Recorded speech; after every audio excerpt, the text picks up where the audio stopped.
साधक ने खुद के बारे में तो बोलना नहीं चाहिए, लेकिन अभी आपके यूट्यूब चैनल के लिए परिचय आवश्यक है, इसलिए बोलता हूँ कि मेरा जन्म 1971 में मुंबई में गिरगांव में हुआ। और मेरा सारा शिक्षण जो है वो डोंबिवली में हुआ, मराठी में ही हुआ। और ऑर्केस्ट्रा में भी मैं गाता था। हमारे घर पे संगीत है, हमारी माताजी गाती हैं, बड़ी बहन गाती है। तो संगीत की रुचि मुझे पहले से ही थी। तो बहुत सारे कार्यक्रम वगैरह करने के बाद उस चकाचौंध वाली दुनिया में मेरा मन रमा नहीं और विरक्ति की ओर बढ़ा। और इसमें यह प्रेरित भी मेरे माँ ने, मेरे नाना जी ने मुझे किया। बहुत सारे संतों के चरित्र उन्होंने मुझे पढ़वाए मेरे से। और वो संतों के चरित्र पढ़ने के बाद मुझे लगा कि ये जो चकाचौंध वाली दुनिया है, प्रसिद्धि वाली दुनिया है, उसमें आनंद बहुत कम है। ऐसा नहीं कि नहीं है जी। क्योंकि हर एक चीज़ परमेश्वर ने ही निर्माण की है, तो उसमें आनंद तो है, लेकिन वो शाश्वत आनंद नहीं है। तो शाश्वत आनंद हासिल करने के लिए तपस्या की आवश्यकता है। और तपस्या कलयुग में तो हम ऐसे पहाड़ पे जाके वगैरह नहीं रह सकते, क्योंकि हम बहुत सीमित शक्ति वाले व्यक्ति हैं ना सभी। तो एक उत्तम मार्ग कौन सा है? तो परिक्रमा का ही मार्ग है, जिसमें अनुसंधान हो सकता है। इसलिए मैं परिक्रमा में चला। परिक्रमा में आप आए, सबसे पहले परिक्रमा हुई, फिर माई के कहने पर परिक्रमा हुई, फिर धीरे धीरे आप इस क्षेत्र में, आपका यूं कहा जाए कि नर्मदा तट से जुड़ने के बाद आपने अपना स्वयं का अनुभव पर एक पुस्तक लिखी। उस पुस्तक का बारे में हमें आप बताइए, कैसे प्रेरणा मिली उस पुस्तक को लिखने की? पुस्तक लिखने की मेरी इच्छा तो बिल्कुल नहीं थी, क्योंकि बहुत सारे अच्छी पुस्तकें थी पहले भी। जैसे जगन्नाथ जी कुंटे ने लिखी हुई 4-5 पुस्तकें हैं। उसके बाद रुद्रनाथ महाराज ने लिखी हुई एक नमामि देवी नर्मदे है। भारती ताई ठाकुर ने लिखी हुई नर्मदा परिक्रमा एक अंतर यात्रा। हाँ, बहुत सुंदर सुंदर पुस्तकें थी। तो मैं अभी क्या लिखूंगा, ऐसा मेरा विचार था। लेकिन महाराजपुर में हम परिक्रमा में थे, दूसरी परिक्रमा में ही। तो महाराजपुर के पास जो पंचमुखी हनुमान मंदिर है, सूर्य कुंड के पास, जी हाँ। तो वहाँ पे सवेरे 3:30-4 बजे हम स्नान करके आ रहे थे। तो एक साधु हमारे सामने आए और काली के उपासक थे वो। तो उन्होंने मेरे हाथ में परमल और चॉकलेट वगैरह ऐसा प्रसाद दिया और बोले कि बेटा, अभी 2 साल तक तो कुछ मत बोलना, परिक्रमा के बारे में कुछ भी मत बोलना। जी। 2 साल के बाद मैया तुझसे कुछ लिखवाएगी। तो मैं मन में ही हंसने लगा कि मैं तो लेखक नहीं हूँ, और मेरा अगर पुस्तक लिखूँ भी तो कौन पढ़ेगा। जी। तो मैंने ऐसे ही ये साधु महाराज ऐसे ही हैं, हम ज़्यादा दिल पे नहीं लेंगे इनकी बात। और बाद में मैं 2 साल के बाद कुरवपुर गया, वहाँ पे अनुष्ठान किया था एक 7 दिन का दत्तात्रेय जी के पास में।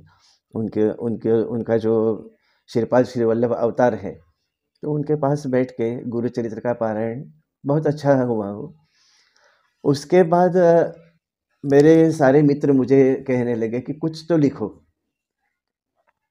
तो मैं बोला मैं नहीं लिखूंगा। मैं व्हाट्सएप पे ही 1-2 मैसेज मैंने भेज दिए कि ऐसा ऐसा छोटा सा अनुभव। वो एक प्रतिथयश लेखक है सच्चिदानंद जी शेवड़े करके, जी। जो विश्वविख्यात व्याख्याता है, बहुत अच्छे प्रवचनकार हैं, भागवतकार हैं। और उनकी कम से कम 50 पुस्तकें आज हैं उन्होंने लिखी हुई। तो वो घर पे आए, वो बोले कि आपने लिखना चाहिए। तो मैंने बोला कि मैं नहीं लिखूंगा, क्योंकि मेरे पास कुछ है ही नहीं, मेरे आध्यात्मिक साधना भी उतनी नहीं है कि मैं कुछ लिखूं। 3 बार वो घर पे आए। फिर मेरी माँ ने मुझे डांटा कि इतना बड़ा लेखक आपको बोल रहा है कि लिखो, तो क्यों नहीं लिख रहे हो? ज़्यादा से ज़्यादा क्या होगा कि कोई पढ़ेगा नहीं। तो फिर मैंने हाँ ना करते करते लिखना शुरू किया, और वो पुस्तक हो गई। लेकिन उनको मैंने कहा था कि मुझे फिर से परिक्रमा में जाना है, अगर उसके पहले ये होता है, आपका पुस्तक का जो भी कुछ प्रोसेस है तो ये ठीक है, नहीं तो मैं पुस्तक छोड़ के जाऊंगा। तो फिर उन्होंने भी बहुत अच्छा ये किया, प्रयास किया, और पुस्तक पूरी हो गई। 19 अक्टूबर को पुस्तक पूरी हो गई, 19 अक्टूबर 2018 में। और 21 तारीख को ही उनका फ़ोन आ गया कि पहली जो एडिशन थी, पहली जो आवृत्ति थी वो पूरी बिक गई है, अभी दूसरी आवृत्ति निकालेंगे। और अभी 7 आवृत्ति हो गई है उस पुस्तक की। तो ये माई का ही चमत्कार है, इसमें मेरा कुछ भी नहीं है। मैं जब भी पढ़ता हूँ मेरी पुस्तक तो मुझे लगता है ये मैंने नहीं लिखी है, ये लिखने वाला कोई और है। और उसका एक आधार भी अपने को मिलता है। जगत गुरु आदि शंकराचार्य जी, उनके जो नर्मदा लहरी करके जो स्तोत्र है, उनमें उस स्तोत्र में उन्होंने कहा है कि माई तुम्हारे जल में इतना सामर्थ्य है कि वो कवित्व और वक्तृत्व भी दे देता है। ये माई के जल का प्रताप है, ये मेरा इसमें कुछ भी नहीं है, ये नम्रता नहीं है, ये सच्चाई है कि माई के जल का प्रताप है। वो लिखवाती है, कोई साधक नहीं लिखता है, लिख भी नहीं सकता। इसकी शुरुआत हुई एक संत जो आपने बताया पंचमुखी हनुमान मंदिर, उस मंदिर के बारे में मैं भी जब परिक्रमा में था तो मेरा रात्रि विश्राम हुआ था। बताते हैं कि वहाँ हनुमान जी महाराज के 3 स्वरूप के दर्शन होते हैं हमें। सुबह में अलग होता है और दोपहर के समय अलग और संध्याकालीन अलग होता है। तो उस स्थान पे कौन सो काज कठिन जग माई, जो नहीं होता तो तुम पाही। वही हनुमान जी की प्रेरणा से संत ने आपको कहा और उस पुस्तक को आपने लिखा। पुस्तक किस नाम से प्रकाशन हुई थी पहली? नर्मदा परिक्रमा एक आनंद यात्रा। हाँ, आनंद यात्रा। उसका हिंदी रूपांतरण सीमा चौधरी जी ने किया। हिंदी रूपांतरण की पुस्तक जरूर मैंने पूरी पढ़ी है। परिक्रमा के समय दीदी ने मुझे दी थी, तो एक बार तो मेरी पुस्तक वो बैग में से ही कहाँ चली गई थी। फिर अब दूसरी बार मैंने आधी पढ़ी थी तो मन में इच्छा थी, तो दीदी से भी ओकारेश्वर आए थे जब वो पुस्तक वापस मैंने दीदी से कहा था देना, और तब से आपसे मिलने का मेरा मन था मैंने की, पर वो संभव हुआ माई के इस पथ पर, माई के तट पर। कहते हैं ना, मैया क्या जो चीज़ हम याद करते हैं या मैया के सामने बैठकर जिस चीज़ का स्मरण करते हैं वो चीज़ हमें मिल जाती है। तो वैसे ही आपसे हमारी आज भेंट हुई। अब इस यात्रा के बाद, यात्रा पूर्ण करने के बाद पुनः आपके गुरुदेव के आश्रम में रहना होगा या आगे का? नहीं, लछवरा में एक मंदिर बन रहा है।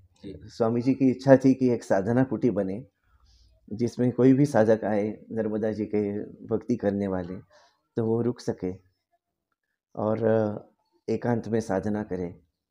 तो ये मेरा प्रयास अभी शुरू है, उसमें उसके लिए भूमि संपादन कर ली है और भूमि पूजन भी वहाँ पे हो गया है। तो 1 साल में वो छोटी सी साधना कुटी वहाँ पे तैयार हो जाएगी।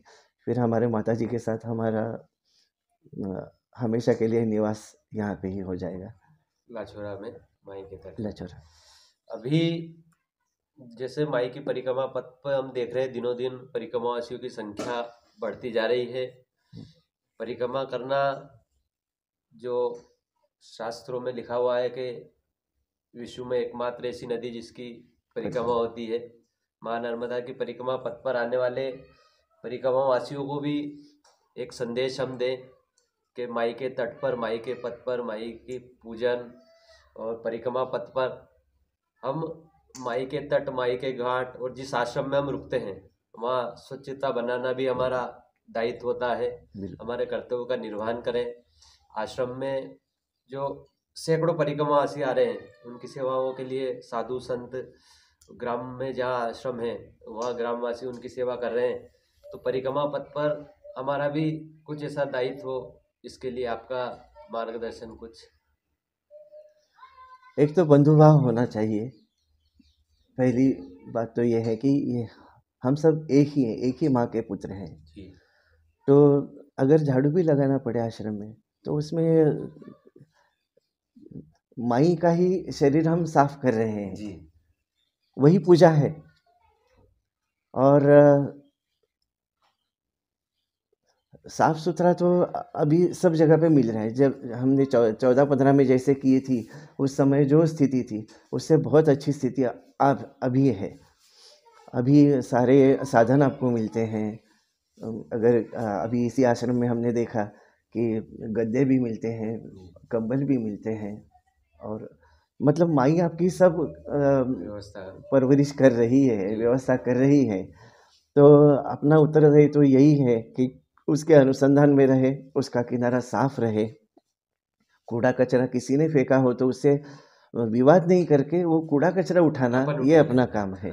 उससे विवाद करना अपना काम नहीं है कि ये मत करो वो मत करो। हम बोध करने के लिए नहीं आए किसी को, क्योंकि हम खुद उतनी क्षमता हम लोगों में नहीं है कि किसी को बोध करके उसको सुधारे।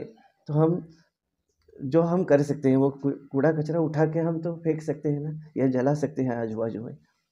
तो इतना तो करें, तो इतना करेंगे तो भी बहुत हो जाएगा। ये भी माई की सच्ची पूजन सेवा होगी कि हम माई के तट पर स्वच्छता बनाकर रखें, आश्रमों में भी स्वच्छता का ध्यान दें।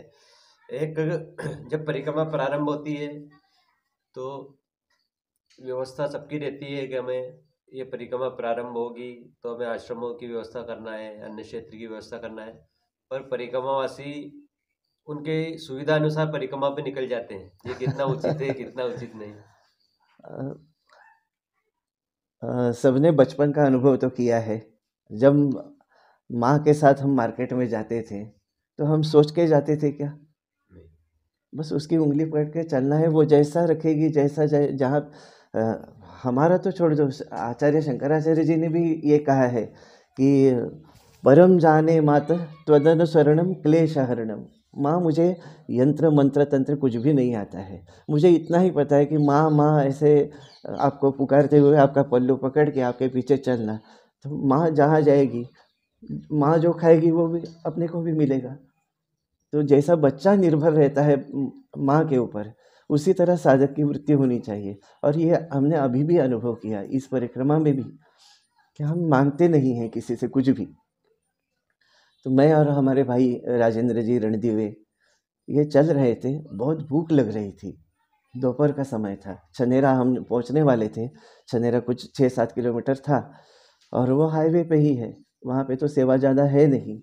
बहुत भूख लग रही थी, लेकिन मांगना नहीं है और अपना खुद का पैसा खर्च नहीं करना है, क्योंकि उसमें पाप नहीं है, लेकिन पैसे के ऊपर अगर निर्भर रहे तो माँ के ऊपर हमारी जो निर्भरता होती है भक्ति की, वो कम हो जाती है। इसलिए तो हम चल रहे थे और एक पंकज जायसवाल करके हैं, उनका होटल है। तो उन्होंने हमें बुलाया कि बाबा जी कुछ पा के जाओ, और उन्होंने इक्कड़ और दाल चावल और सब्जी भरपेट खिलाया। तो इतना हमने किसी से मांगा नहीं, फिर भी उनको पता कैसे चला कि हमें भूख लगी है। ये सब माई की लीला है, इसका अनुभव करते हुए जाना है। किसी से कुछ मांगना नहीं, किसी को अपने से कुछ तकलीफ नहीं हो, इतना भी करेंगे तो भी बहुत बड़ी साधना हो जाएगी। माई के तट पर, माई के पथ पर, माई की कृपा के बिना पत्ता भी नहीं हिलता, और वही इस पथ पर लेकर आई है, वही परिक्रमा पूर्ण कराती है। बस आपका भाव और आपका विश्वास माँ पर हो जी, कि ये जो हो रहा है माई की कृपा से हो रहा है। सुख भी मिल रहा है तो माई की कृपा, और कहते हैं दुख मिलता नहीं पर हमारी परीक्षा रहती है परिक्रमा में। हाँ। ऐसे ही चीजें हमारे सामने आती है तो उसको भी माई की कृपा समझे कि आज जो हुआ ये भी माई की कृपा से हुआ। बिल्कुल। शायद इससे ज्यादा बड़ी मुसीबत हमारे सामने आने वाली हो, और माई ने छोटे सी ये क्षण देकर हमें उस हमारी मुसीबत को दूर किया है। हरदा जिले से लगी 2 घंटे से रावेत